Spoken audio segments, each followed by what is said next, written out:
So have you really thought about what goes into your morning cup of coffee? Have you ever taken a look at the back of your coffee creamer to see what's actually inside the bottle? Well, if you do take a look, you might be surprised to find a number of chemicals, oils, and artificial flavors. But don't worry, Laird Superfoods is here to help change that. Laird Superfoods started in 2015 when big wave surfer Laird Hamilton was looking for a coffee but couldn't find one on the market that met his standards. Laird started experimenting with his own morning coffee nearly 2 decades ago, and he found that when he started adding fats, like coconut oil, he had amazing energy throughout the rest of his day. And eventually, when he felt like he had perfected his recipe, he started sharing it with friends in the surf community, and now he is sharing it with all of the rest of us through Laird Superfoods. And Laird doesn't just make coffee, they also offer functional superfood creamers, instant lattes, prebiotic greens, and a variety of snacks and supplements full of wholesome, plant-based ingredients to keep you charged for wherever life takes you. Are you ready to feel more energized, focused, and supported? Go to lairdsuperfood.com and add nourishing plant-based foods to fuel you from sunrise to sunset. Use our promo code GOPODCAST at checkout to save 15% off your purchase today.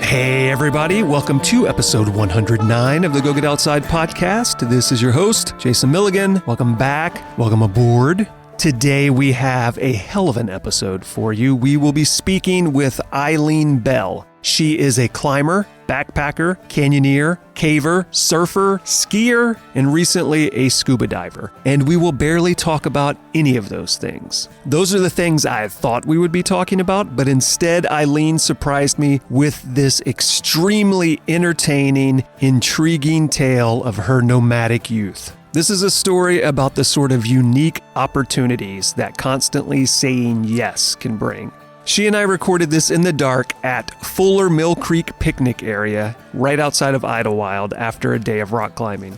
I hope you're prepared for this. It is a super fun episode, and we're going to cover all kinds of crap from bedwetting to whistle pigs to freight trains to Yellowstone cocktails, straw bale homes, and the power of My Little Pony.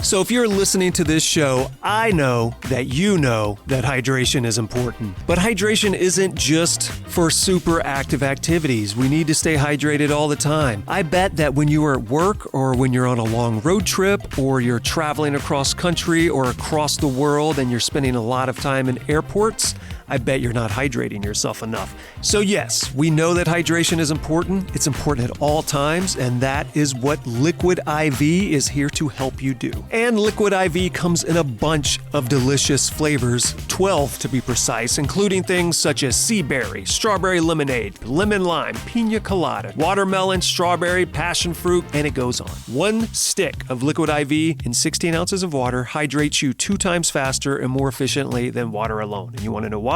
It contains 5 essential vitamins, B3, B5, B6, B12, vitamin C. It has 3 times the electrolytes of leading sports drinks, made with quality ingredients, non-GMO, and free from gluten, dairy, and soy for anyone with any sort of dietary restriction. But here's the thing that I think I like the most about Liquid IV. They are dedicated to equitable access to clean and abundant water across the world. So they're partnering with leading organizations to fund and foster innovative solutions that help communities protect both their water and their futures.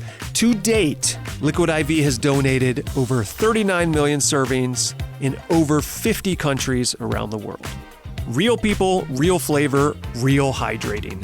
Get 20% off when you go to liquidiv.com and use code GOPODCAST at checkout. That's 20% off anything you order when you shop Better Hydration today using promo code GOPODCAST at liquidiv.com. I think it's safe to say that a lot of you out there are coffee lovers. You probably brew something fresh every morning, or maybe you run to a local coffee shop or drive-thru on your way to work each morning. But have you ever taken the time to think about what is in your coffee or the other additives you add, like your coffee creamer? Well, Laird Superfood could help you up your coffee game with an entirely new coffee experience. With Laird, you'll get better ingredients, amazing taste, and functional benefits. All products are sustainably sourced and thoroughly tested to ensure that you are incorporating the cleanest, finest fuel into your routine. Their coffees are made from all-natural, whole food ingredients, contain naturally occurring MCTs from coconut oil, have no artificial flavors, colors, or additives. And the Laird Superfood creamers are crafted from the highest quality, all-natural, real food ingredients. Are you ready to feel more energized, focused, and supported? Go to lairdsuperfood.com and add nourishing plant-based foods to fuel you from sunrise to sunset. Use our promo code GOPODCAST at checkout to save 15% off your purchase today.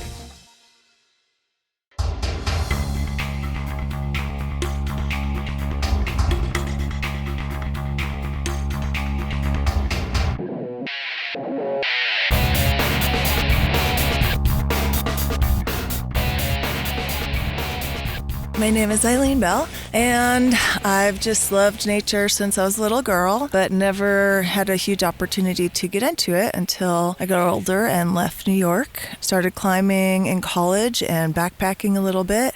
More recently, although now it's been like 8 years, got into canyoneering and caving, and also dabbled in surfing and backcountry skiing, and just recently got scuba certified. Oh, did you really? Yeah, just... Congratulations. Well, you've heard this show before. I know it is the one thing that keeps you company while you do your laundry, and specifically folding your laundry, right? Yes. Which is very specific. Does it really take you an hour to fold your laundry? I take my time with it. I do the condo method now, and it takes a little bit longer, but it makes me so much more satisfied, and all my stuff's neat, and then I get an excuse to listen to your podcast. Wow. And I love that. It makes me happy. I really need to get you to record a commercial about the wonders of Go Get Outside podcast and the zen state it places you in when you do your laundry. It does, though. All right, so you threw out a bunch of things, as expected. You know how this show works, so you know what we're going to do. We're going to talk about when you were a baby in upstate New York, right? Yeah, upstate New York. It's called Kingston. It's the first capital of New York. We have the first Senate House, which was a popular field trip when we were kids. Like I said, my family was super into nature. I had a wonderful aunt, my dad's sister, my Aunt Allison, who worked at a little park called Marshlands right outside of New York City. And so she was a naturalist. And when she came up to visit, or we went down there to visit, she would take us on little nature walks. And so I, from a very young age, just have an incredibly positive view of being out in nature as a place to learn about things, as a safe space. Yeah, just started with really great memories of that. And then we also had, behind my house, we were very lucky to have a woods that was kind of between us and a local high school. That was just kind of my playground growing up. I would go out and just traipse around with the neighborhood kids or by myself, and always gave me a taste for wanting to just really get out into more. And what was the name of the town you said you grew up in? Kingston, New York. Kingston, New York. So where is that in relation to New York City? So that's about an hour and a half straight north. It's in the Hudson River Valley at the base of the Catskill Mountains. I think among some people, there's a misconception that New York State is New York City. Yes. Every once in a while you hear people talk about how amazing upstate New York is. So an hour and a half away from a huge metropolis like that doesn't sound terribly far away, but tell us all about the drastic difference between where you grew up versus New York City. Yeah, so there's huge difference in terms of the architecture and the population. So Kingston is a small city. Don't know the population offhand, but small to medium-sized city. And it's full of cows and cornfields. Didn't seem especially rural to me growing up because that's all I knew. But yeah, hugely different than Manhattan with skyscrapers or any part of New York City. Yeah, Catskill Mountains are, I wouldn't say it doesn't get remote the way that you have remote out west here, but definitely wild. Plenty of wildlands, lots of rivers and lakes. Grew up swimming in a lake that we had like a membership at. I think it was a man-made lake actually, but just part of the part of the natural world that we grew up being comfortable in. I think something too that New York is really well known for is just like super lush greenery, fall colors. The fall colors, yeah. Right. So that whole New England area, right? Because New York City, before it was a city, looked like the rest of New York State. But yeah, for people that haven't been up there, it is an extremely beautiful green area, and it gets rural pretty quickly, right? Mm-hmm. Yeah, you go across the bridge and it's still pretty populated, and then you pretty quickly get into like, I don't know when you could say the foothills start, but it's definitely not a city vibe. I mean, that said, like the whole eastern seaboard is very populated. You look at those maps of like America at night and you can see the East Coast lights up, you know? So it's still populated. Again, hard to get like super, super remote, but to still feel like you're out in nature, very common, harder to find in the city, yeah. And I know one thing we've talked about repeatedly, including earlier today, you love the idea of living in like these remote, secluded areas or like mountain towns and things like that, but you still need a large city. Like where we're at right now, we're recording, we're in Idlewild, which is like 2 hours away from Los Angeles. So a large city is still within a decent distance away. Is that just something that developed later in life? Or since you grew up so close to New York City, did you jump between upstate New York and New York City growing up? Did you spend a fair amount of time at both locations? Not really. I mean, we probably got to the city like once a year, you know. I was in the band. I used to play the trumpet, so we would go down. We marched in some parades down there. We did like I think the St. Patrick's Day parade was the one we did every year. And we'd go down to see like Broadway shows again with school and stuff. So yeah, maybe once, twice a year, maybe. Yeah. So I grew up with New York City in my life, but wasn't a place that I spent a ton of time, or, you know, certainly like my social life didn't depend on it when I was growing up. No, I'd say now I like the community of a city. I like the options that it has, the culture. I don't think I need at this point in my life to be near like a huge city, but just to be around like-minded people or be able to find like-minded people is a priority. I think what you're saying is very similar to probably how it was for me, which is I grew up in Baton Rouge, an hour and a half away from New Orleans. And I could probably count on two hands the number of times I went to New Orleans as a kid. As I got older, like for Mardi Gras and things, once I was a teenager, I'd go with my friends. But yeah, New Orleans, people kind of assume because I grew up not far from New Orleans that I spent tons of time in New Orleans and I knew all these things about New Orleans, and it's just not accurate. Yeah. You actually know more about New Orleans than I do because you lived there. But before we get there, because let's talk about that, because so you grew up in upstate New York. You spent a little bit of time in New York City, but not a whole lot, so it wasn't really part of your identity. But at some point, you left. So let's discuss why that happened, where you ended up, and you've lived a number of places. I've lived all over the country, kind of deliberately. I definitely got curious about other parts of the country and went there specifically to kind of feel out what that was like. But it started just going to college. I chose a school, Washington University in St. Louis. I went there for their business school. I changed my major every year that I was there. So you went to college in Missouri? Yes. So you went from New York to Missouri? Yes. Nowhere in between? Nowhere in between. All right, so this is the beginning of your living all over the country. I had grandparents that lived in Cincinnati, so we traveled out there pretty regularly. But yeah, this was my first big move away from home. Went to college there, and that was where I first climbed, just kind of started dabbling. I remember the first place I ever climbed, I believe, was in a climbing gym that was an old farm. So it was in a silo, which was pretty cool. And then a little bit of bouldering in Illinois. Just, you know, you're busy in college, so you don't have a ton of time to do big trips. But every now and then I would get out. I took my first backpacking trip, maybe summer of junior year. I decided to go to Colorado. This backpacking trip you instigated, or this was part of a club or a friend's idea, or how did you end up deciding on this? No, this was me after growing up in upstate New York and just kind of dreaming of getting out there. And I didn't know what out there meant. I just knew that like there was this incredible world to explore. Yeah, so I'm trying to trace it back.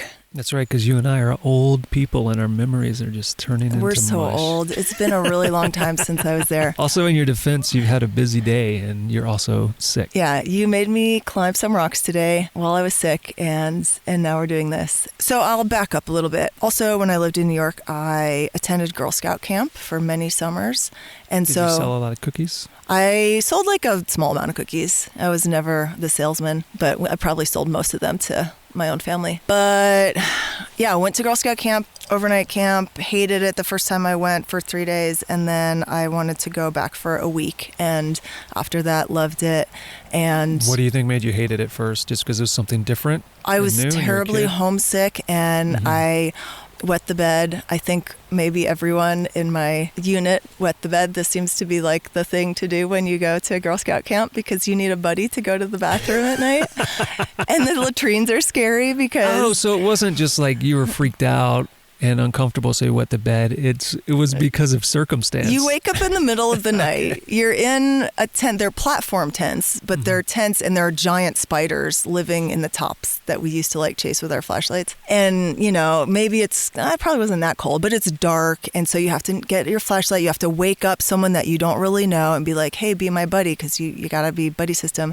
And then you have to go to the latrines, which smell bad and are weird. How old are you? Oh, 7, 8, 6? Probably around 8. Okay. Yeah. So yeah, it's intimidating for a young girl. And then I went back the next year, and then I was like, oh, I've done this before, you know. You knew all the tricks on how to go to the bathroom at night. Yep.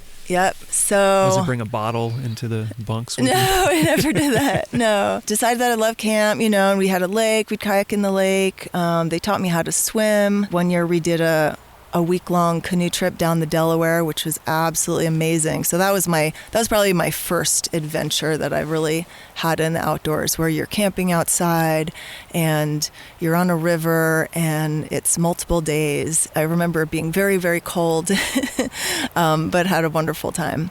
So you got a seed planted in your brain. Yeah. To germinate later. Yeah. I would say the seed was planted even before that, but once I did it, I was like, yep, this is the kind of thing I want to be doing. Let's see. So then I went to college, and then a little bit of climbing. Oh, so then I went on this first backpacking trip, and this is why you still live in Missouri, but the trip is in Colorado. Yes. So somehow I'd gotten a little car, like a little used car for cheap, and so the question was if my car was going to make it or not, but I figured let's roll the dice.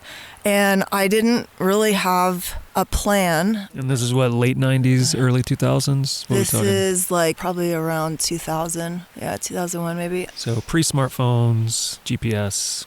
Yeah, didn't have even a cell phone at that point. Right. I don't remember what this area was called, but somehow I had picked a spot and decided this was going to be my backpacking spot. And it was a long trail that you could easily make into a day hike, but I was like, this is a good way to start. I'll do one overnight by myself. And you don't remember how you found out about this trail? Like word of mouth, maybe a book. It definitely could have been the internet, even maybe at that point in time. But you don't know. Just somehow through osmosis, you became aware of this. No idea. It wasn't through anyone else who had been there before, I don't think. Unless I just drove out there and started talking to people, I honestly don't remember. I mean, that fits with your personality. It might have been. And I do remember going to like the outdoor store in St. Louis, you know, buying my first boots and like backpack and stuff. And again, you don't know what you're doing. You just talk to the salespeople and you're like, I guess I need this thing. And I had borrowed a stove. That was the one thing I hadn't bought, and I'd borrowed someone's whisper light, and I didn't really feel confident about how to use it. And I went out and I was like, okay, I'll just find the campsite. Like it will just appear to me and I'll see a good spot. And this never happened. And then it was starting to get dark, and there was this like beautiful green hillside, and I was like, that looks amazing. I'll go set up my tent there. And I get up there and I set up my tent, and I'm like, like that's weird. I'm sliding downhill. And I have pictures of this that I look at later, and I'm like, Lynn, you're on like a 20-degree slope here. Like, this is insane. I don't know why I thought. But no one had told me, hey, look for a flat spot. And for some reason, that was not intuitive to me. Right. Now I get it. And I remember trying to set up the whisper light, and it's, you know, if you've never used one, the fuel is like open, like you have to let the fuel go into this little reservoir. Yeah, you have to like prime it, right? And yeah. Yeah. Because it's like, the one with the external fuel source that runs through the tube to the stove. It's kind of heavy. There's the whole tube. Yeah. And I somehow ended up spilling the fuel, and I'm like, all right, I'm going to burn Colorado down, and it's only my first time out. And then I had brought like a can of ravioli because... Overachiever. Yeah. First time out, just burn the place down. So I had this can of ravioli, and I I knew that I had a can opener on my Swiss Army knife, but I had no idea how to use that either. And so I remember... right, because it's one of those where you puncture. Yeah, you puncture, and then there's a way to pry around the outside. But it's tricky. I didn't know that, and I just couldn't figure it out. It was dark, I was tired, I was hungry, and I was like, what about... sliding downhill. I was sliding downhill, and so I jabbed it. I jabbed it all the way around the outside of the can until I got it open enough. The stove had not worked out, so I ate it cold, but it was the best tasting can of cold ravioli I've ever had in my life. After a restless night, I packed up and went out. It happened to be an incredibly beautiful trail, probably even by my standards today. And I got out, and I think I had to hitchhike back to my car. Yeah, after that, I was sold. I'd survived the night, so I was like, okay, I can do this, like nothing to it. Maybe look for a flatter spot, learn how to use a stove, but...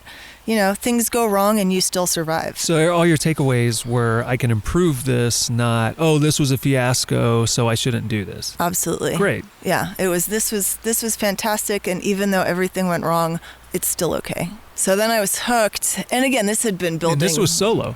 This was solo. That's pretty impressive for a first backpacking trip, and you're pretty young, too. Yeah. Well, I was like, 20, I guess? I mean, that's young. young. 19, 20? Yeah. Now I kind of want to tell you a story that is out of sequence. This does not need to be chronological. Okay. Again, no one is sitting here with a checklist of your life.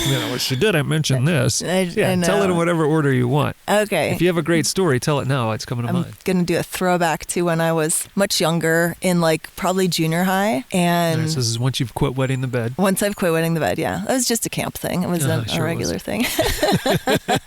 My best friend and I decided, I think I kind of cajoled her into the plan, but I was so into this idea of backpacking, of putting your stuff in your bag and then going out into it and sleeping there. We hatched up a plan to go do this, but we had no idea what we were doing, and we had Rainbow Bright and My Little Pony sleeping bags. They're sleepover sleeping bags. I could see you still having those now. There might be in the attic. So I'm just saying I could see you still using. I would if they were warmer, yeah. But they're meant for indoors. So, but the big question was, even those, they're small for little kids, but even those, the question was, how do we fit those into our JanSport backpacks? So we're, puzzling over this. The thing I love about this story is you're in middle school and you're making these funny mistakes. I made these funny mistakes when I was 30 years old. Oh, yeah. Bring some huge, stupid sleeping bag in a JanSport backpack. You're never too young or too old to make these mistakes. Yeah, apparently it takes me a lot longer to learn lessons you learned when you were 12. 12 is probably a little young. I was maybe it was early high school. I don't remember. But anyway, somehow we stumbled upon, in a little store in Woodstock, we found, Kingston is also 20 minutes from Woodstock, which might be more familiar to people. And that's where this mountain was, called Overlook Mountain, and that's where we planned to go up. And it's a place that's very popular as a day hike. It would have been very odd had we slept there. But we found those little emergency blankets in a store. And we're like, this is our solution. These are tiny. These will fit in our packs. I had a buddy who once had a liner for a sleeping bag. Oh, gosh. That's all he had to sleep in. That sounds terribly cold. Well, you should know. It's pretty... Well, the emergency blanket is better than the liner. You're correct. Yeah. Well, we fortunately never got to find out, because our parents, we had not told them what we were doing. We were going to do one of these, we're sleeping over at each other's houses. No one's the wiser. So the idea was lie to your parents so you could all sneak out into the woods and sleep in the woods instead of just ask them if you could sleep in Yes, the they would have definitely told us no. So we were like, all right, let's just avoid that situation and just go. Unfortunately, or fortunately, Rebecca's mother found out the plan and forbid us from going. So I just tell this story to illustrate how, and I don't know exactly how the seed got planted, except for this love of nature that had been building, of this idea of I must go sleep outside. But I love this. So you had this failed attempt when you're 12, 14, whatever age we can't decide on. Mm-hmm. So a few years later, you finally made it happen, and it was just as much of a fiasco as it would have been if you had done it back then also. Yeah. Didn't learn a whole lot in those intervening years, but at least I had a proper backpack and sleeping bag. Yeah. And then you learn the rest of it. I mean, again, also, I wasn't attempting anything that dangerous. I was going out in the woods, not very far from the main road where people would be driving by. And actually, that's probably more dangerous than if you went further out into honestly, the woods. that is a fair point. But like not that far from like access to civilization. Right, and I'm not doing anything. I'm not scaling rocks. I'm staying on a trail, you know. And so like there's not a huge risk that I'm taking here. And so you have this leeway for things to go wrong and to learn from those kinds of mistakes. And I highly encourage people to do that kind of thing, you know. And if you're not comfortable going by yourself the first time, you know, go with someone who's more experienced. But there's also nothing like soloing for building confidence in your own ability to do stuff. And that's an amazing feeling. And I love doing trips with people. That's part of the reason I love canyoneering. Even so, yeah, being able to do skills 100% on your own, then you know that you can do those skills on your own. Yeah, solo backpacking is a tricky one too, right? Because if I'm being most responsible, I'm probably supposed to tell people not to do it. But I've also done an entire 2-hour podcast episode years ago all about solo backpacking. Oh, nice. And then when I did the JMT, I did it solo, and I think that was the best possible way I could have done it. There you go. And so I think there is a lot to gain from it. Just make sure you're being as cautious as possible. And I know then there was no such thing as an inReach or a spot or anything, but nowadays we have those. There's no reason not to take that if you're going solo. Yeah, I agree. If I had had some kind of emergency beacon or something, that would have been a good thing to bring. Telling people where you're going, always great idea. Don't know if I had any contingency plans in place when I did this, but I think I told people the general area that I was going to. I mean, based on the fact that you pitched your tent on top of a hill and awoke in the valley instead, pretty much tells me your contingency plan was not in place. Still live to tell the tale. No, I think it's great. I mean, every first backpack, I feel bad for the people whose first backpacking story is, I did everything right and it was fun. Because everyone else, like, no mine is there. dumb as hell. Yeah. Yours has its goofy moments. Dumb as hell, yeah. Yep, there's just so much powering. It worked out. And I want to say something else about going solo too, in that, you know, I love the canyoneering. I love the natural aspect of it. I love the exploring aspect of it. I love the social aspect of it. That's at least half of it. But I don't get that same kind of like awe and exposure to nature and like appreciation of nature that I get when I'm solo backpacking. And you're just out in the wilderness and there's nobody else around. You have a chance to feel this connection that is hard when there's, you know, just anyone else around. You know, not impossible. I've had good moments with people too when we're all just kind of quiet for a while. But yeah, quiet's kind of part of it, where you can just like listen to what's around you. Then the animals approach you because they don't hear a bunch of people talking. Yeah, so anyway, big fan. Solo backpacking. I agree with you. I know what you mean. And even outside of solo backpacking, just like solo hiking or just... There's something super valuable to taking time alone by yourself with your own thoughts. This is terrifying to some people.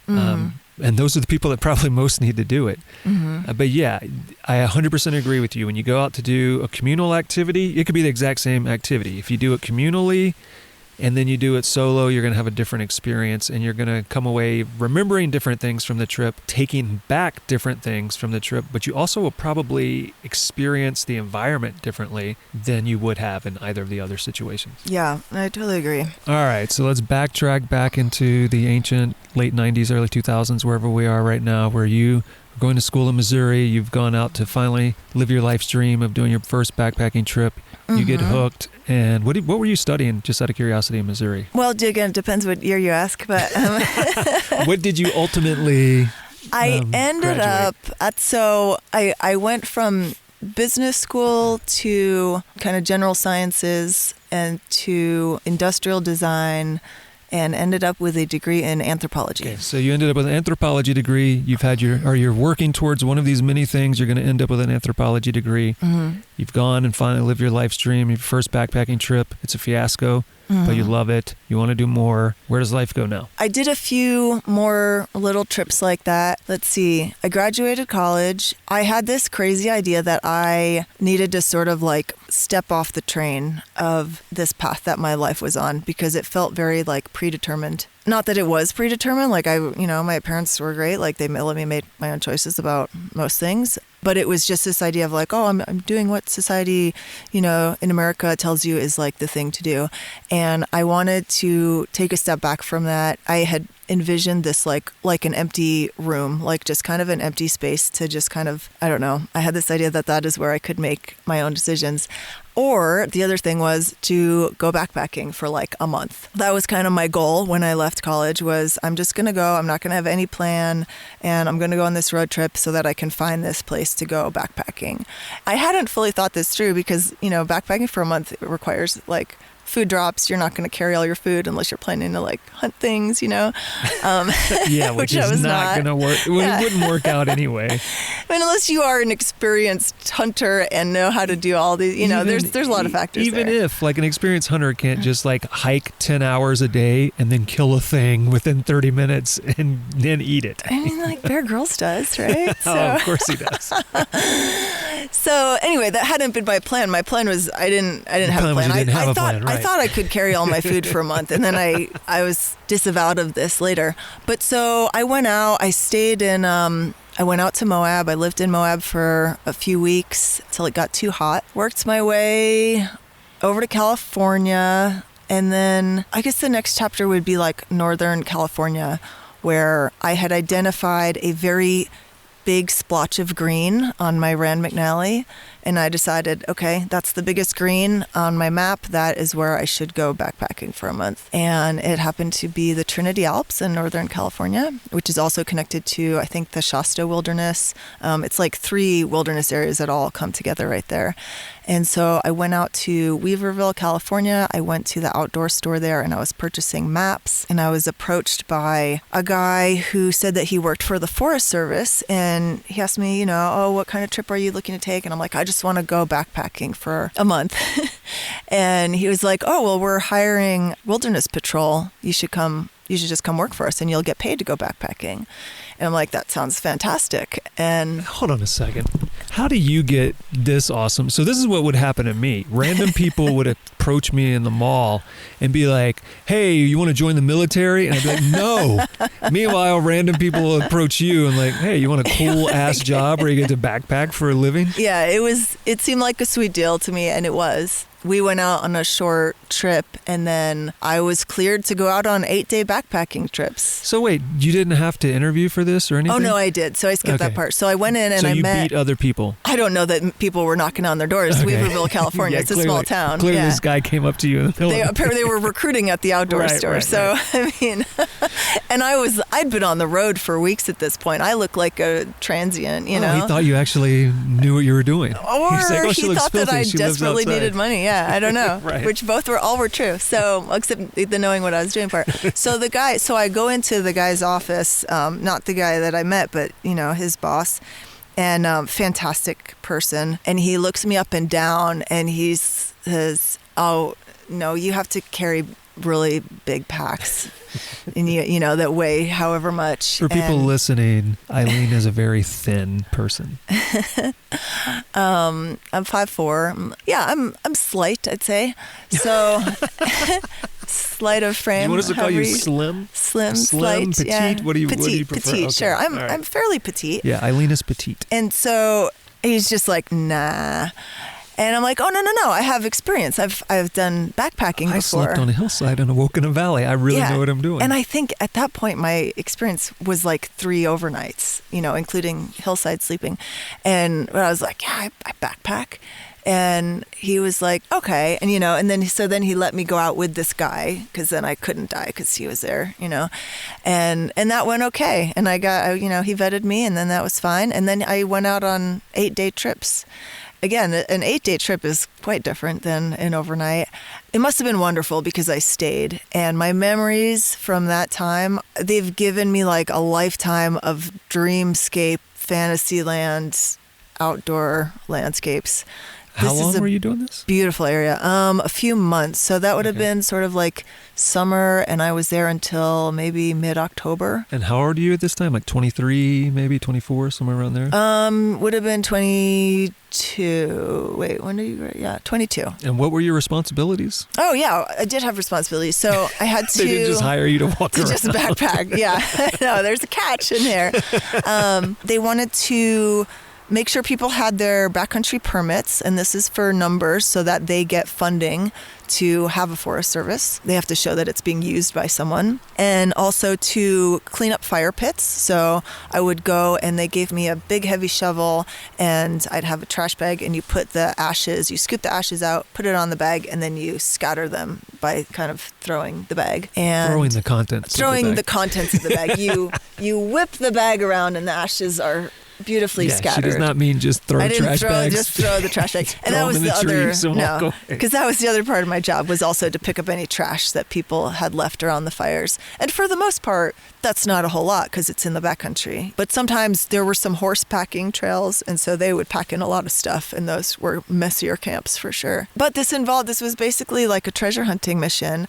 Mind you, I didn't know how to do orienteering really. And so that was fun, trying to find all these campsites. And I had a map of like, they might be up here, and then you just kind of go around and you have to find them all. So that was a good experience, learning how to find campsites, since that clearly hadn't been my forte on my first time out. But also it sounds like your map reading skills probably improved drastically. Yeah. I remember getting really lost one time, and I was so far off that I was like, I better cut cross country in order to get back where I think that I might need to be. But the cross country was like a hillside full of manzanita, like really dense manzanita. And for anyone who doesn't know, this is like very sturdy bushes, I guess. Yeah, little red bushes that are miserable to move through, but make a delicious tea. Yeah. Fair enough. Didn't know about the tea at that time. So I was just barreling through them as best I could. There's no story there. It's just that's what happened when I got really lost. So this was all part of my orienteering lesson. Also learned things like how to hang food. I think it took me like an hour to hang my food properly the first time. I took a picture of it and looked at it later and realized I'd hung this food like 40 feet in the air or something ridiculous, like way more than I needed to. Well, better to overachieve than underachieve. Yeah, no bears ate that food, that's for sure. Or humans. It's still there right now. So anyway, I got back from my first trip, and the big takeaway there was pack more food, because I was starving when I got out. I had realized that I didn't have enough food after a couple days, and the entire trip was dreaming about donuts and thinking of all the things I was going to eat. That does happen anyway. Even when you have enough food, you can't bring enough food after you hit so many days. That is a fair point. Yeah. But I had really underestimated how many calories I need, because I just didn't know. Right. You were probably thinking like, well, in the front country, this is what I eat. Yeah. And not thinking, well, I'm going to be burning 3 times as many calories. Yeah. So I was 8 days deficit of backpacking calories. It was awkward when the Forest Service came to pick me up at the end, and I wanted to just be like, feed me, drive me directly to a restaurant. I just want to point out how amazing. I don't know if you have sat down and recognized in your own life how amazing it is that you're like, I want to go a month-long backpacking trip. I'm not going to prepare. I'm going to drive to Oregon, and somehow I'm going to get a fucking job as a park ranger instead. Like you show up to do a thing you're ill-prepared to do, and instead you get a job. They give me a job. That's probably a better experience than if you had done whatever you were trying to do. Yeah, don't tell anyone, but that's how my whole life has gone. So, it really worked out well, especially since, the month thing wouldn't have worked out for me. And then I got to do it over and over again. So I did, just several, it was, I think, like 8 days on, and then I don't know, maybe 6 days off. And they put me up in barracks in between. I remember going running on my off days and feeling like a gazelle, like I was on the moon, because I wasn't carrying a heavy backpack. So I would just like bound up hills. It was probably the best shape I've ever been in. But starving for 8 days did leave a mark. And you've never recovered. I have recovered, but it took many years to honestly get over that kind of like a scarcity mentality about food, which was, a little not ideal, I would say. It went away eventually, I realized. And a second ago, I said you're in Oregon, but you're actually in North California. Yeah. But I know you end up in Oregon at some point in Bend. Is that immediately after this, or no? So after that, and I had kind of had a vague idea of making my way north to Bend, where my freshman year college roommate had settled to do an AmeriCorps stint with her sister. And so I made my way up the Oregon coast to Bend, Oregon, which is inland. It's a wonderful outdoor town, very different now than it was back then. It was like the fastest growing town in America, or second after Vegas, I think, at the time.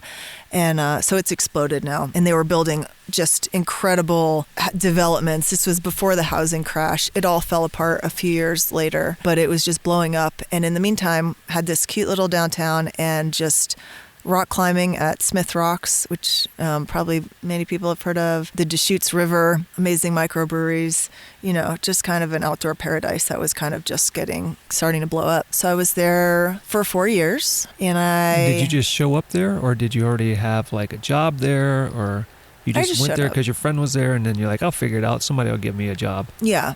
Somebody will randomly walk up to me and give me a job I don't even know I want. Hang out in shops and someone will walk up and offer me a job. That was sort of the plan. Struggled to find a job there for a little while, and I ended up going to a temp agency, which put me at an RV factory. It's called Beaver Motor Coaches. They make like luxury RVs. And so I was, like a factory line worker for a while there, installing water heaters.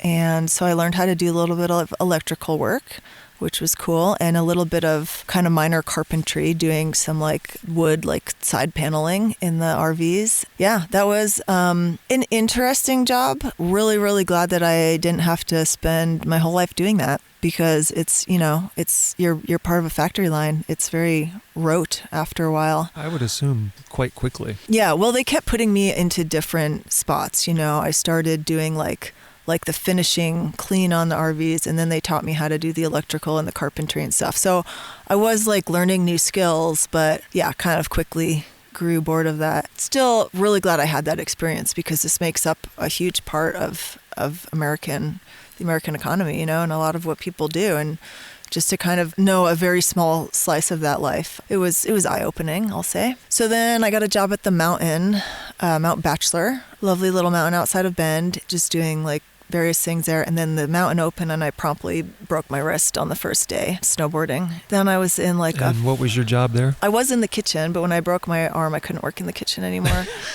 So then you got promoted to like Then they manager. let me drive cars. No, it was so weird. They're like, oh, you broke your arm? Here, you can drive everyone's car. So I was like a valet. Yeah, that was great. Eventually was able to ski and snowboard again. Your degree is in anthropology, correct? Yeah. Mm-hmm. That is what you graduated eventually. Yes. Did you attempt to pursue anything anthropology related? Not really. When I took the degree in anthropology, I kind of just had thrown up my arms and said, you know what?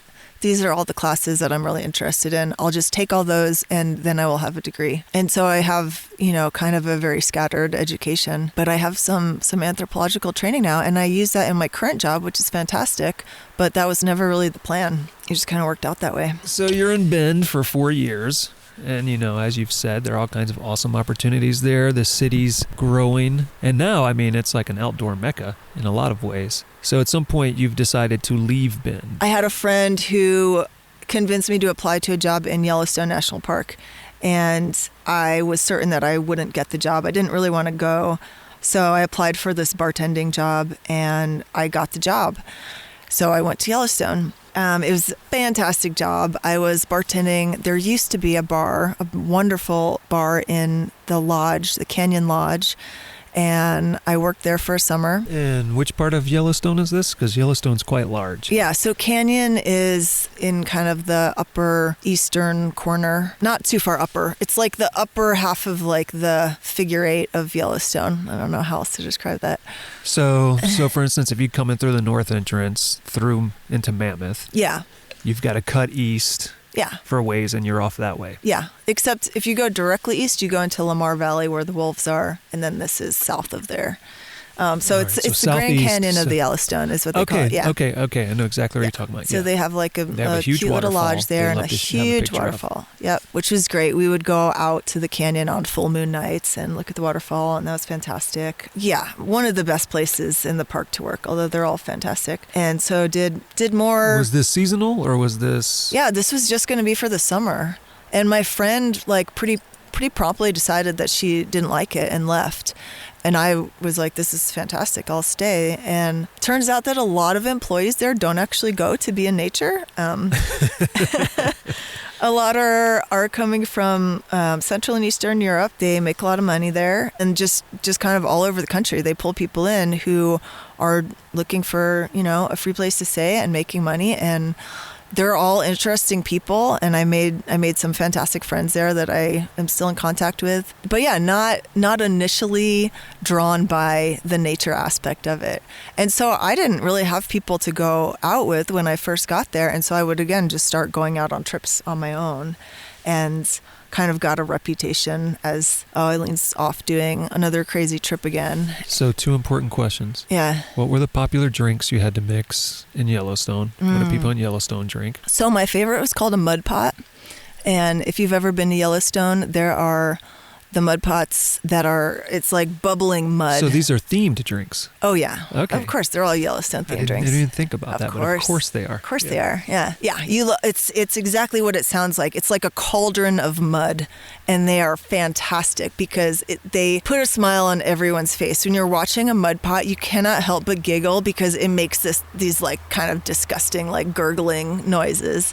And kids will laugh at them, and then their parents will laugh, and they're a lot of fun. And this is a completely natural phenomenon because Yellowstone, the whole point is it's got all these fantastic thermal features and amazing it has an wildlife. enormous volcano underneath 2/3 of the park. Yes. You are living literally inside a giant caldera, which is the top part of the volcano. So that was really, really fun. Yeah, so then at the end of the... Well, hold on, I didn't get to the second question. Okay. So you're going out doing all these things. The second question is, at that point in time, are you carrying bear spray? Because that seems like an important thing to do if you're in Yellowstone. Yeah, you know what? It's a good question. And I was just in Montana, and my friend gave me bear spray to use, and I'm like, oh, okay.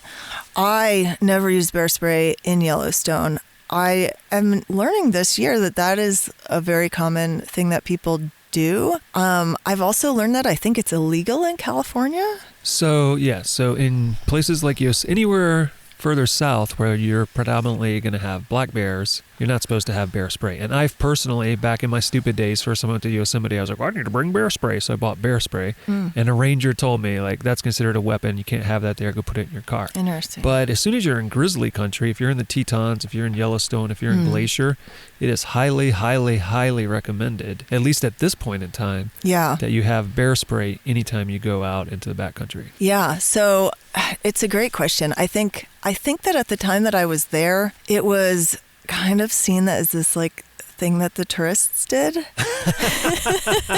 So you did not. So we were crazy bear Eileen, spray. Crazy Eileen going off to do her Eileen thing. She also is not bringing protection against grizzlies. I did not. However, I also, you know enough to stay away from them. And I think there was this concept of don't approach the grizzly, stay away from them. Keep your eyes open, make noise when you travel through, especially if you're by yourself. And so I did. They show you this ridiculous video when you get there of people walking through going, hey bear, and clapping your hands.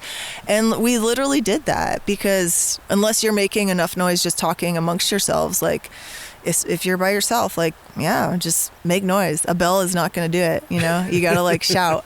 And so I would anytime that I felt, that I wasn't wide out in the open. And I had many encounters with grizzly bears, and almost always with their cubs, almost always mothers with their cubs, which are the most dangerous because they get very protective. But, you see them, they're kind of hard to miss, and you keep your distance, and you that you assume that the bear sees you in most of these instances, and you kind of just stay away and be prepared to take evasive action if you have to. But yeah, I did not carry bear spray. And now I think that I would. I did when I was just backpacking in Montana. It's a good idea. I guess it's very effective. So yeah, allegedly. Kids, bring your bear spray.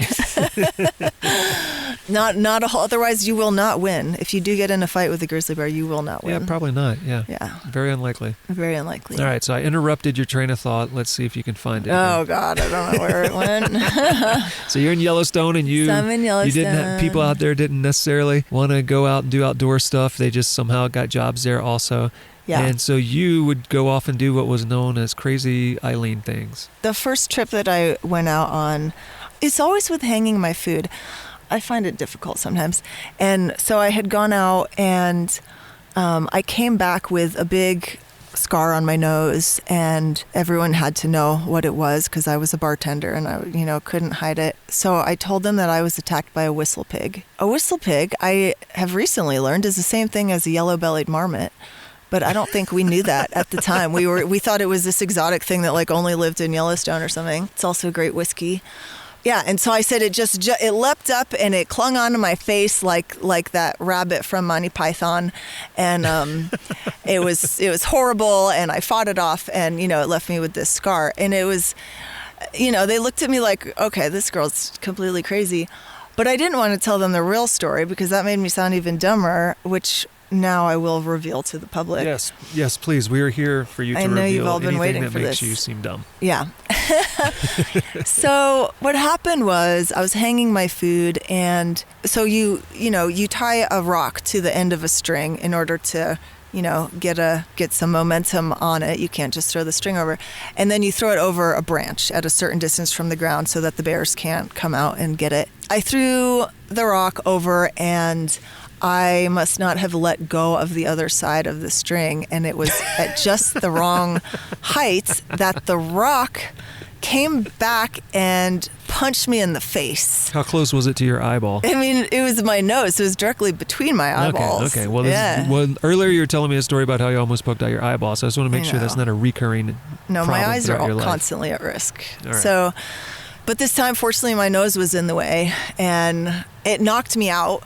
And I woke up on the ground like, oh my God, I got attacked by something. Like, what happened? Why am I laying on the ground? And was then your food safe, or it was on the ground with you? It was still on the ground because the rock was on the ground. Everything was on the ground. And yeah, I looked over and I saw the rock, and I pieced together what happened. It was yet another lesson learned in the backcountry. Careful what ropes you're hanging onto. Anyway, so then I had a nickname for the rest of my time at Yellowstone, which was Whistle Pig, which suited me just fine. Oh, so that's your secret trail name, not whatever I thought of earlier today that I already forgot. Yeah. What was it? Do you remember what I was calling you? I do. I'm not going to remind you. You don't remember, or you don't want to say? I'm not going to say it. So we'll just stick with Whistle Pig. And then, anyway, end of the summer comes, had a great time, and they convinced me to stay the winter. Pretty easy to convince me, even though it sounded terribly cold, because in the winter, they needed a pub tender at the employee pub. And that is just a giant party all winter long. You're basically with all of your friends getting drunk, and they throw money at you because the employee drinks are very cheap because they're intended to keep people sane and happy through a long winter that you are stuck with 150 other people. That was a fantastic job.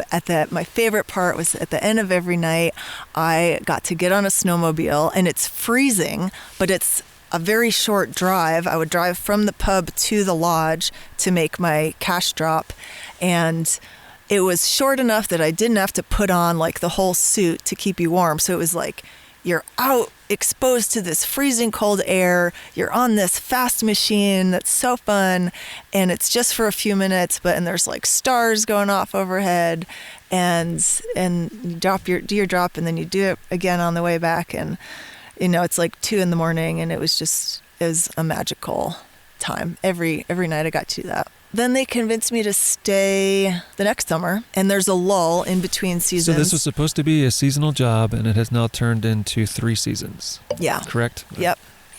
Oh, and I forget the best part of the winter, too. Also, to keep employees sane, they do a Winter Olympics around February, because around February, everyone starts getting kind of weird. Just kind of like stir crazy, I guess is the term. So they throw us this Winter Olympics, and it's things like a naked cross-country ski with like beer strapped on your front, and then there's this whole like legend involving Prince Rainier, and it gets into a whole backstory. And then there's like jumps, but again, everyone only has cross-country skis because there's no need for anything else there. So you're doing like ski jumps on tiny little thin cross-country skis. We made a luge track. That was amazing. They spent weeks cutting out this luge track in the hillside. And a buffalo chip toss, which is a frozen disc of buffalo shit that you throw like a discus, and you see how far you can throw it. So that occupied us for a good, I think, 2 weeks in the middle of February. This doesn't sound like real life. This sounds like feature film comedy from like the 90s. It was one of the best things. Or the 70s. Yeah. I mean, someone needs to go up and make a little film about it because it's amazing. And everyone who's there, like, we all know each other so well at that time. It's like your siblings. How long do you end up staying in Yellowstone overall? So that was then the next summer was my last summer there. Oh, so they didn't want you back for a fourth season. You pissed them off or something? No, I had gone. So in between, there's a lull. And so I went to Europe in between winter and summer. And then when I came back for the summer, I moved into maintenance, which is a sought-after job.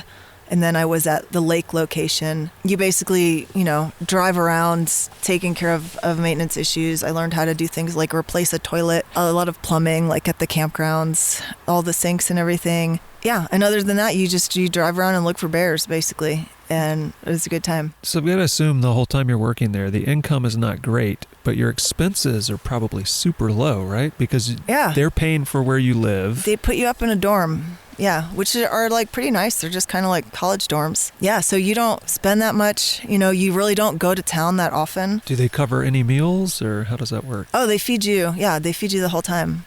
So room and board is covered? Yeah. And then they pay you whatever pittance they're paying you? Yes. Which was decent as a bartender. And then I think the maintenance salary was decent for someone fresh out of college, or like, well, no, actually, I was you were probably genius for going for the bartending job because you would get tips, and so you were probably making better money than if you had gotten that job that your friend was initially trying to get you to go after. Oh, that was the job that she wanted me to go after. Oh, it was the bartending? Oh, yeah. So the job that you didn't think you would get was the bartending job. Yeah. She was like, oh, you should apply for this bartending job. And I was like, okay, I'll apply. Okay. I thought you meant that she wanted you to go for this other job and you're like, I don't think I can get that one, so I'm going to go after the bartending job instead. Yeah. Got you. Yeah. I had bartended a little in college, so I had a little bit of experience. I didn't think it was enough to work in a national park, but again, I was surprised. So the bartending was good. People don't tip like amazingly when they're on vacation, but I did all right. And I met some interesting people and I had some good conversations with people, just kind of hearing about their adventures in the park. So I enjoyed that. I enjoyed all three of those jobs that I did there. And at this point, you're what, 24, maybe 25, something like that? Yeah, early 20s? Something like that. Yeah, early 20s, yeah. So you're having a lot of life experiences for somebody who, not even a quarter of a century old yet. Yeah. Living in a national park is an amazing experience. I highly recommend. They're always looking for people. So you might be surprised, like I was, at what kind of job you can get there. Yeah, don't expect to rake it in, but you can do okay. I mean, people do go there to make money because they can save it up, just like you're saying. Absolutely wonderful thing to do, I think, when you get out of school or, just looking for a change in your life. So at some point they don't invite you back, or you decide you don't feel like coming back. I met a man sitting at the bar in one of the lodges and met a man who was like, how would you like to be in the oil industry? Not quite. God, you're making my life sound like a cakewalk. No. So I had to talk this guy into giving me a job, actually. So he was on his way to Sturgis, the bike rally in, what is it, North Dakota? South Dakota? North Dakota? One of the Dakotas. And he mentioned that he built straw bale houses. And I had spent part of my time in the maintenance office because you get 2 days a week in the office and there's not a whole lot to do. So I just Google stuff. And I had developed an interest in green building, like sustainable building. So when he said straw bale houses, I was like, oh my gosh, that's a thing I've heard of. Like, tell me more. It sounds like you're about to make a Three Little Pigs joke at some point.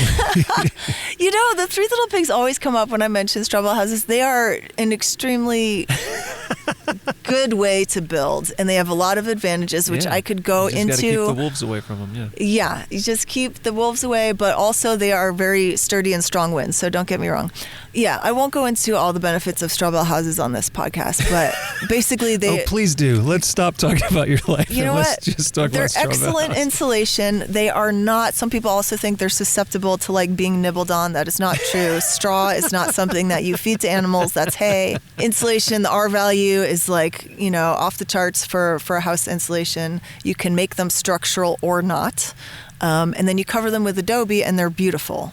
So straw bale houses, not for every climate, where they can be built. Wherever the hell they were in whichever Dakota works Well, great so there. he was from Wisconsin. So anyway, I asked him if I can apprentice with him. He agrees. And so after the summer there, I moved to Strum, Wisconsin, and become an apprentice.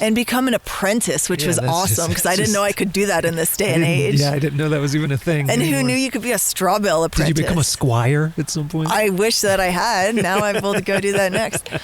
So I'm building straw bale houses and something called masonry mass stoves. And so I'm also, it's kind of like bricklaying, but you're making this stove that is meant to hold heat from a fireplace and then redistribute it into the house. So it's basically holding on to the heat longer so that it can then radiate it into the house. So kind of like how a hearth used to work in a house. Yes, it's like an advanced hearth. They have this like channel that goes through them, so the hot air is like channeled through the hearth basically, and sometimes that makes like a heated seat that you have, depending how you do it. And he also did solar radiant heating, so you put basically pipes outside where they get hot, that heats up, and then you run those pipes through the house, and that can heat the entire house. Again, works better in certain climates. Wisconsin was good for all of these things. So you've gone from New York to Missouri to Northern California to Oregon to Wisconsin.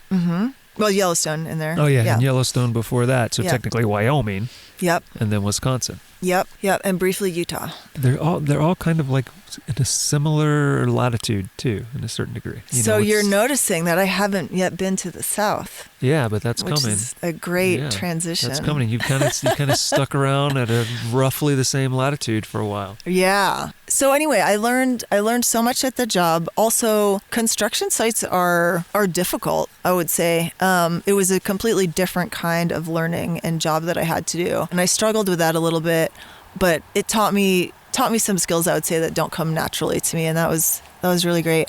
But I ended up volunteering to redo his website. I didn't properly know how to do a website maybe as much as I thought that I did, but I also knew both my parents were IBM programmers for many, many years. I would call my dad, and he was fantastic, and he would very happily teach me things over the phone. And I had dabbled in college and high school with HTML and CSS. And so I learned more that way, and I made his website. And I mention this only because it's like foreshadowing for what I got into later. Look at you. I'm just going to drop that in there. Look at you using different tools of storytelling. I'm just going to pretend I'm a storyteller. Anyway, so then I went home to New York. Yes. Home to New York, probably for Christmas that year. Probably overstayed my welcome a little bit, and decided, okay, it's time to move on with my life, and went down to post. You were having that quarter life crisis by this time. That's probably the right 25, time. Yeah. Yeah, absolutely. Yeah, this whole period was the quarter life crisis. And so when I had been at Yellowstone, something pretty awful had happened, which was Hurricane Katrina. And we didn't have good access to the news or anything, I should mention. For a year and a half, I missed that whole period of pop culture. For the next many years, I would occasionally hear random things and be like, oh, this is a great song. And people would be like, oh, that came out 6 years ago. Because we just didn't have access to that. We really didn't even have internet there. So we just heard these kind of horrible bits and pieces about the terrible aftermath of Katrina. I just kind of got to thinking, and I had talked to the straw bale guy about it, and he had strong reservations about going down there, and felt that this was, I don't know, he had conflicting feelings about the idea of going down and rebuilding somewhere else. And I was young and naive, and I really didn't understand that. I thought they need people to rebuild. Why would we not go down and rebuild? So I kind of was thinking in that way when I was at home, and I found someone who was an engineer from Texas who was down there working on doing sustainable rebuilding. Without getting too much into the politics of it, you're from Baton Rouge, you know more about how that part of the country works. New Orleans has a unique style of architecture and a lot of strong cultural pride that is solidified by repeated hurricanes and this survival that depends very much on each other. It's a beautiful thing to see. It also makes the city a little bit wary of outsiders. Myself and this engineer from Texas, very much outsiders, bringing in a new style of architecture that kind of flew in the face of New Orleans' very celebrated architecture. And so that was a really interesting learning experience, just kind of navigating that cultural challenge and also learning more about a different kind of sustainable building. This was using concrete, which is a very efficient, sustainable material for building, not so much in its creation. Anyway, so then I did sustainable building for a long time, for like several months in New Orleans. Yeah, how long did you stay in New Orleans? I feel like it was, when we've talked about in the past, I feel like you were there for a while, right? Yeah, so I was in New Orleans for 4 years. So I was doing sustainable building in New Orleans, and that went on for several months. I met someone, I was bartending in the French Quarter. That's got to be a hell of a place to be a bartender. It is a hell of a place. I was in, fortunately, after a short stint in a place that wanted me to dance on the bar, I found a kind of I'll call it a classier joint with a piano bar, and my best friend in New Orleans would come in and play at the piano, and that was a wonderful job. And I don't know about your bar, but many bars in New Orleans, they kind of don't close till just everyone goes home. No, they stay open all night, which is how bars should work, right? Yeah, so what were your hours like? Really late. So they were late to begin with, and then they decided they weren't making enough money, and so they decided to do like an after hours service people happy hour, which started at like 2 a.m. or something. That was super fun because people would come in from all the other restaurants in New Orleans, and they'd come into our bar and just throw money at us and just kind of, let off steam from their shifts. So that was super fun. Did those jobs, and then I was bartending, and someone came in and asked for our vegetable oil, and I got real excited, and I said, "Oh my gosh, are you making biodiesel?" And he's like, "Yep." This is the theme of my life. I immediately asked if I could work with him. I asked if he wanted to start a business, which was rash This of was me this in was retrospect. within moments of meeting this person? Yes. Okay. Yes. Yeah, this seems like a good idea. Yeah, he was from Massachusetts, and we had that. Oh, totally we had trustworthy that then. Northeast instant vibe going on, and he said yes, and so That's a bad sign. If you meet a person, you say, "Can I start a business with you?" and they say yes, run. It's a fair point, but to be fair, he had a business. He had a co-op during very early post-Katrina times, making biodiesel to provide people with fuel in the city that needed fuel. The idea was, okay, but let's turn it into like a full sustainable business. In my mind, I mean sustainable as in like that generates money that we can continue, as well as, being an environmentally sustainable business. We did that. We ran it together for a year, which is the amount of time that he had promised me. And this is still in New Orleans, or this required you to move to LA? No, this was in New Orleans. Okay. Yeah. And so, which it made sense there because there's a lot of fried food in New Orleans. So having literally like being able to go around to restaurants and collect their waste oil, a lot of places have waste oil. They put it in big barrels in the back. There's a lot of it. It is not the cleanest oil because they're, deep frying things in it, but there's a lot of it. And so we started a business going around collecting waste oil, and then we built a production facility where we would make biodiesel.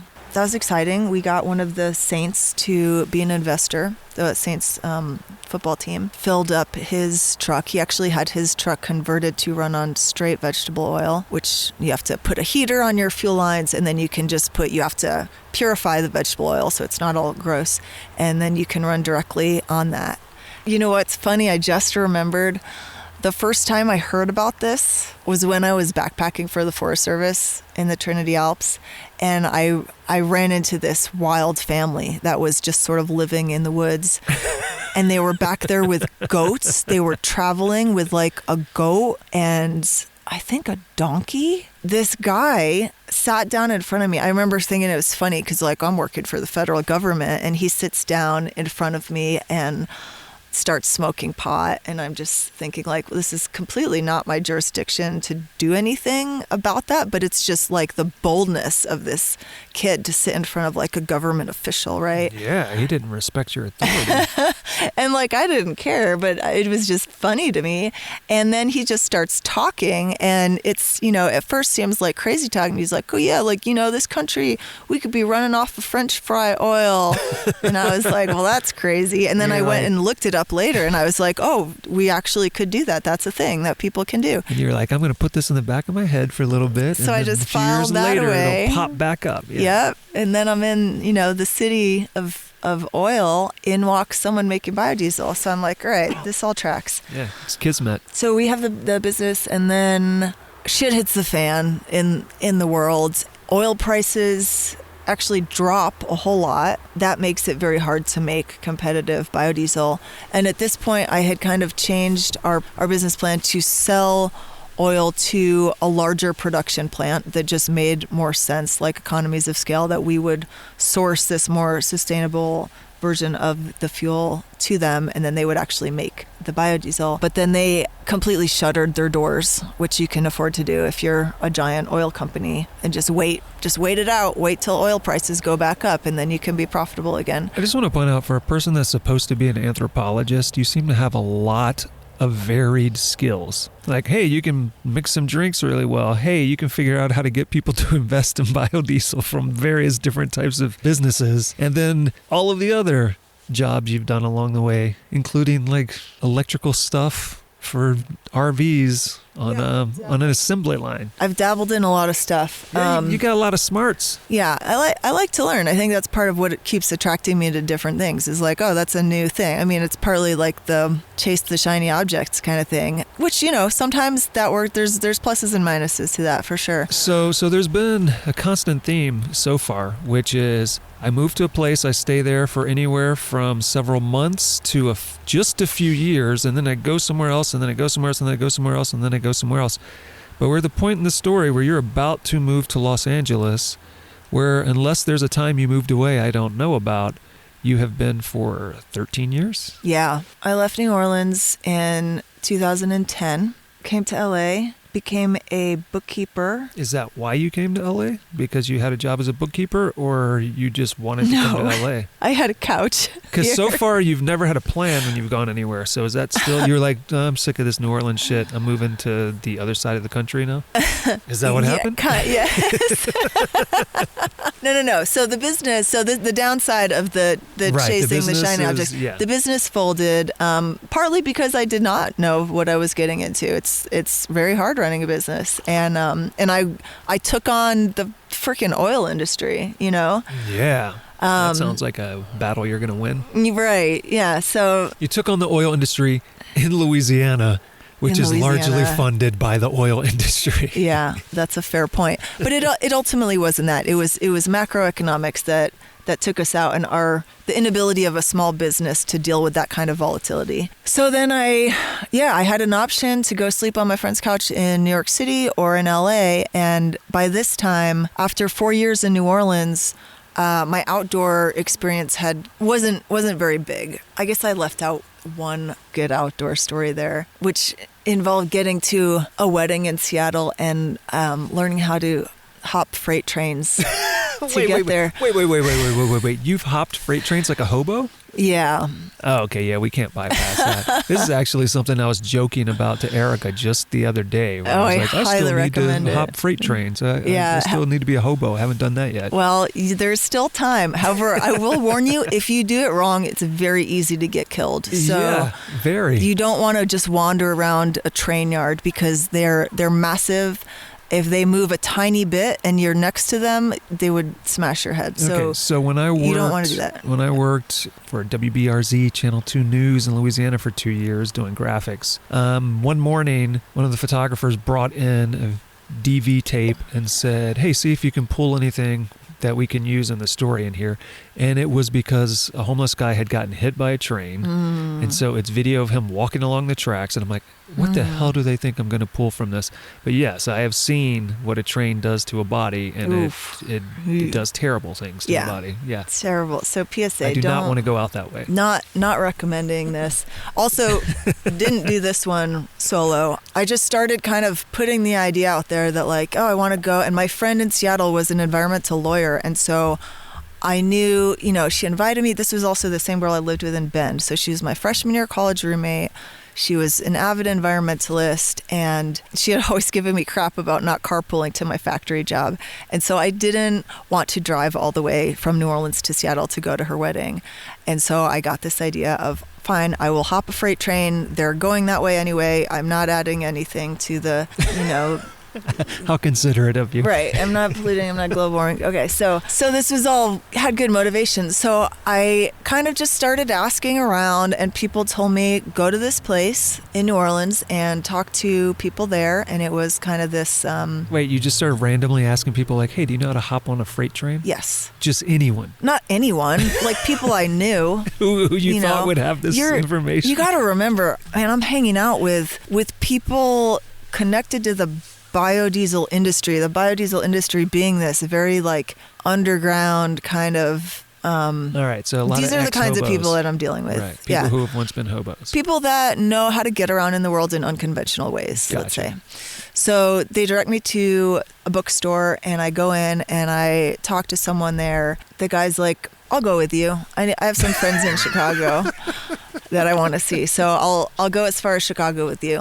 And I said, great. What is with your life? I know. Now I'm seeing the theme, and I'm like, you just meet random people and you say, hey, how about we do this really, really out of nowhere thing? And then they'd say, okay. Yeah. You're not wrong. I hear it. It's amazing. No, this is amazing. So then, so he wants to go, and I'm relieved because I'm kind of terrified of the idea of going to do it by myself because it is a dangerous thing. Yeah, trains are fast. Yeah. And super, super deadly. And so there's all this stuff that I am not at liberty to reveal to the public. About the process. Okay. Suffice to say, they have ways to find out when is a good time to go and which trains to get on. We do, and I won't go into that whole story, but... So from New Orleans to Seattle? No, I only made it to Chicago. We had to transfer trains. Just all the way to the other side of the country. Yeah, it was still a long ride. I mean, we slept on the train, which was amazing. Also super dangerous because you're literally underneath the train. You're like a foot from the ground. Wait, when you slept under the train? Yes. Not in oh my God. And it's crazy because if you've ever ridden on a train and fallen asleep, it's like the best sleep of your life, right? It's like baby sleeping on top of the dryer. Like that train noise lulls you to sleep.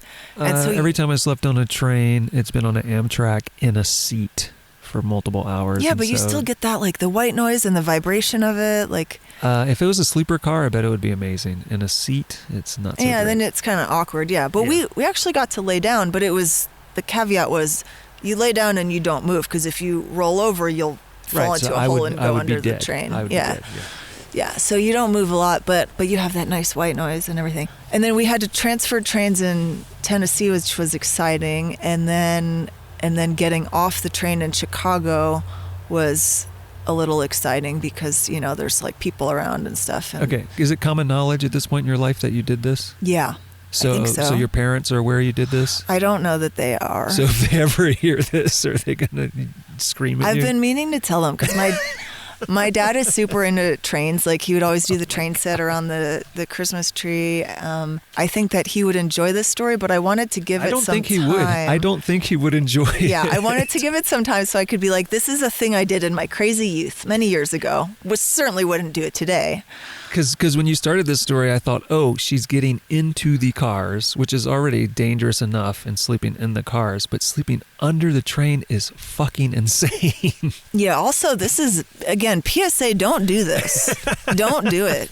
If you don't know what you're doing, you will probably die. When I'm close to a train as it's passing, they are loud and they are terrifying. Mm-hmm. Yes, stay out from under the trains, people, please. Yes. Only Eileen can do this. Only she can manage to survive survive this? Only me, with help from people who are more experienced in this. Yeah. In any case, it really was an incredible experience. I remember, don't do it, but it's incredible. But don't do it. Don't ever do it. This is like you're talking about heroin. Everybody's like, don't ever do heroin. It'd be the greatest thing you ever did. Don't ever do it.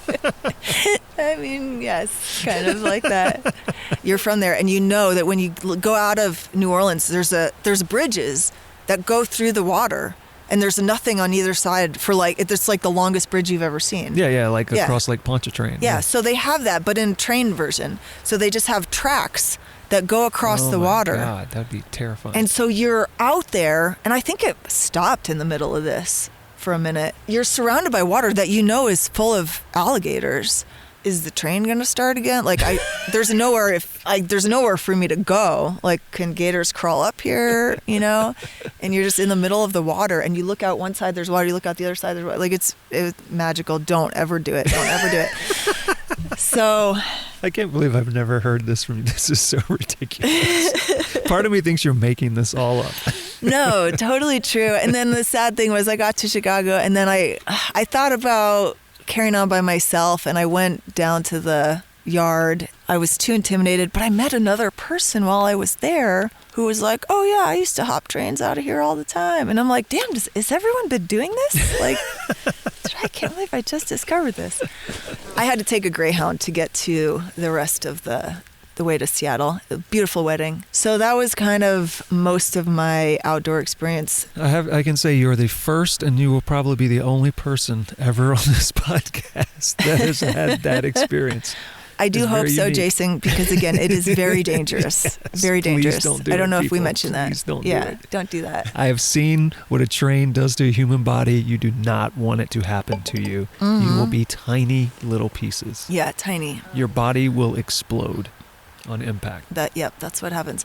All right, so LA, you're going to end up in LA. So then I'm in LA. Stay there for 13 years. Yes. So why the hell here so long? I know, crazy, right? I thought that I would never live here, of all places. I said I'll go anywhere on the West Coast except LA. But this is where the couch happened to be, and my best friend from high school. So then I started bookkeeping. Didn't really know how to do that, but learned how to do that. Met a random person that offered you that job? Or you just decided to start a bookkeeping firm, or what? Well, I had done the finances for our company, our biodiesel company. So I had taught myself some of that already. I had a roommate who went to this breakfast club of professionals, and I went to one of the meetings and spoke to someone who then hired me as a bookkeeper. I think maybe I got a couple clients from that thing, and then I knew someone from college who was looking at a film distribution company, and so I worked there for 4 years. So I had a few different bookkeeping clients. Got into the Sierras a little bit, just sticking with the outdoor theme. Yeah, so how did you get involved in everything out here? Is it because you joined the Grotto? In 2015, so I'd been in LA for 5 years, I kind of felt like I needed a new hobby. I was like, what do I like to do? And I was thinking I like caves, because I'd gotten into some caves that I haven't mentioned now, but throughout my life. And I just Googled caves, and I found the Grotto online, and I was like, okay. And I don't know how much you've talked about this on the podcast, but it's the Grotto is... The Grotto's come up tons of times, but yeah, just for those people who haven't heard those episodes, tell them what it is. Southern California's chapter of the National Speleological Society. And so we're specifically the SoCal Grotto is our chapter. They're all called grottos, I guess, all over the country. Fancy way of saying caving club. Caving club. Yep, caving club. So I went, and they meet in the basement of Caltech, which is kind of exciting. At the end of that meeting, I went and sat down next to a girl that I now know as Jessica, who's my premier canyoneering buddy, I'd say. But I didn't know her at the time. She was just this crazy goth girl. And then Dav came up, and I think Dav was president of the Grotto at that time. He said, come canyoneering with us at night. I was like, at night? Why? This sounds dumb. This sounds dumb. I'm in a club where everything we do is in the dark, but doing this other thing in the dark sounds dumb. Yeah, and that's what he said. He's like, Eileen, you're in a caving club, so it doesn't matter if it's dark. And I said, okay, that's a good point. But I also thought it was dumb because he described it as you're propelled on a watercourse, however we say canyoneering. It is traversing a watercourse, descending a watercourse, I guess technically. But when you're a climber, that sounds so stupid because you're like, rappelling. Like, that's the dumb part of climbing. So I thought from the start that it was a terrible idea. And then we went out and we did, I think Rubio was my first canyon. You know this. It's just kind of magic when you're out there at night and you can see the lights of LA and you're in the wilderness, but you're right next to this second biggest city in America, and you're with these random people that you don't know, but they seem fun, and you're learning this new thing, and it's just like pure magic. And I got hooked on it. And that was, what is it? Was that 8 years ago? Now I'm like an avid canyoneer, and it's kind of my favorite outdoor activity, probably. Still also love the caving. Do get in those occasionally, but more canyons. So why do you think you stuck around here? Is it because there's so much stuff to do outside and so it's just kept you here? Or have you not met the right random person to bring you somewhere else yet? Fair question. Because what I thought this episode was going to be about, it hasn't been about that at all. And this has been amazing. But I thought like, Eileen, she's a caver and a canyoneer and a climber, and she did her first multi-pitch ever today. And yay. She's got a PADI certification, and she just did this long road trip. And I thought we were going to talk about all those things, but instead we talked about all these super interesting, unique experiences you've had, and that you rode under a fucking train. And you've hopped all over the country. But I need to know, why have you stuck in LA? What is about LA that's keeping you here? Two things. One, after living places for a period of 4 years, you'll notice for some reason all those places were like 4 years max. And then once I passed the 4-year mark in LA, I started to develop deeper friendships with the people that I had met here. I was really, really lucky in that I had some roommates that connected me to like one person who connected me to a whole group of wonderful people that live on the West Side. And I just fell in love with everybody, and like it became like a second family. And again, after having these 4-year relationships, which were fantastic and I treasure, but once you get past a certain mark, it goes deeper than that. And I realized once I got there how much I had missed that in all my jumping around America. And so I wanted to stay for them. And then the other thing was I had started surfing as soon as I got here. I was like really not into the idea of going anywhere that I couldn't surf, and that really limited my options. So are you telling me all along what you were looking for was community and friends? Oh, God. That's totally what I'm saying. Oh, man. Is this an after-school special where we find out that friendship is... And I think this links back. If you think back, early in this episode, you were telling us a story, and we're getting close to wrapping this up, by the way, if you haven't figured that out, since it's been going on for 4 hours. Early on in the episode, you were telling us about how when you were in middle school, maybe high school, but I think it probably was middle school, you tried to put together what was going to be this moment that represented the rest of your life, which was don't tell anybody and go do this thing they don't want you to do, where you backpack in the woods, and you were bringing a Rainbow Bright and was it My Little Pony? Yeah, My Little Pony. Yeah. And what do we know about the reboot of My Little Pony? I don't know. The subtitle is Friendship is Magic. Oh, snap. Oh, friendship is magic. The seeds were planted early. Wow. The seeds were planted early. Wow. It's so true. There are 5 million more things clearly we could keep talking about. Yeah. You're probably freezing. We've been in the dark. We haven't been able to see each other for like 45 minutes at this point. Oh, that's still you? Okay. Yeah. Good. So we can't let this episode go on forever. And I think we've told a really intriguing story about your exploits across the U.S., all in search of friendship. So I know you know what comes next because you listen to this show while you fold laundry. Uh-oh.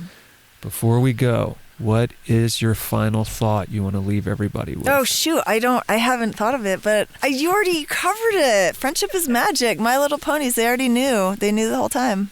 Again, it's the solo stuff is fantastic. It's a wonderful part of my outdoor experience and learning. But the main reason that I do the things that I do now, which, we hadn't had time to talk about because I went on about everything else in my life. A huge part of the reason I do that is the people. People like you, Jason. That's right. People like me. No, I think it's great that we told that story because we hear stories about people's like canyon exploits and their caving exploits all the time. We don't ever hear about people riding under a train and starting biodiesel businesses. And I don't know, I've spoken to anybody that has worked in a park yet. So that's just me saying, I'm glad you told these stories. I think they are amazing. I think it's super interesting. I love that in your life, you said, I don't want to follow just the typical path, and you committed to that 100% once you made that decision. I guess I did. So I think it's awesome. And yes, friendship is magic. Let's go drive back to LA. Thanks, Jason. It's been a pleasure. And thanks for the awesome multi-pitch that we did today.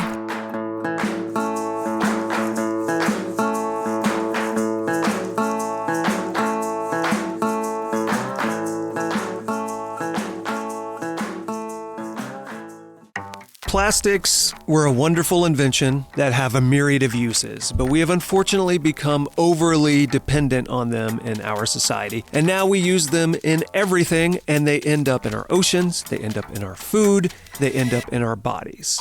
And that's why I want to tell you about Sun and Swell Foods. They're the nation's first online plastic-free grocery store. They have an assortment of delicious, healthy foods in plastic-free, and get this, compostable packaging. If you don't have access to composting, that's cool because they also have a program where you can send back all your packaging and they will compost it for you. Their foods are 100% plant-based and vegan, 100% gluten-free, and 100% real food. No added preservatives, no added unnecessary ingredients. So if you are looking for a more planet-friendly pantry, shop Sun and Swell and get 20% off site-wide when you go to sunandswellfoods.com and use code GOPODCAST at checkout. That is 20% off your entire order when you use GOPODCAST at sunandswellfoods.com.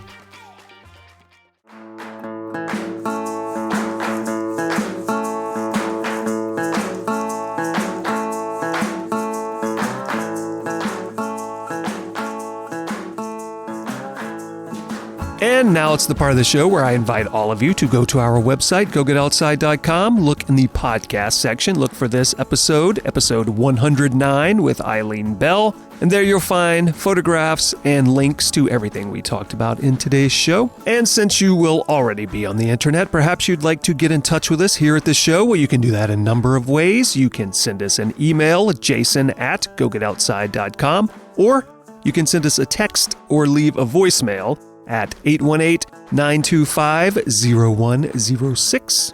And I would like to encourage all of you to go to your podcast purveyor of choice. Make sure you are subscribed to the show. And please rate and review. And most importantly, share with someone who you think would enjoy it. And also, just a reminder that on our website, gogetoutside.com, there is now a help out section where you can find a number of ways to help share this show with other people, and also a link to subscribe to our YouTube channel. So go check that out and help us build that into something.